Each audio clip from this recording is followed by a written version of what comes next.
ஓம் கங்கணபதயே நமஹ.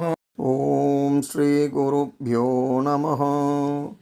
இன்றைய இறையமுதத்திலே நாம் பார்க்க இருக்கும் ஸ்தோத்திரம், நமது கர்வத்தை அடக்கி நன்மைகள் பல செய்யும் ஸ்ரீ பரசுராமர் அருளிச் செய்த கணநாத ஸ்தோத்திரத்தின் 9வது ஸ்லோகத்தை பார்க்க இருக்கிறோம். வாருங்கள்.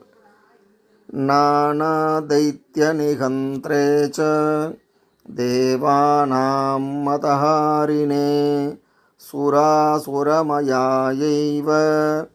பிரம்மேஷாய நமோ நமः. நானாதைத்யநிகந்த்ரே ச தேவானாம் மதஹாரிணே சுராசுரமயாயைவ பிரம்மேஷாய நமோ நமஹ.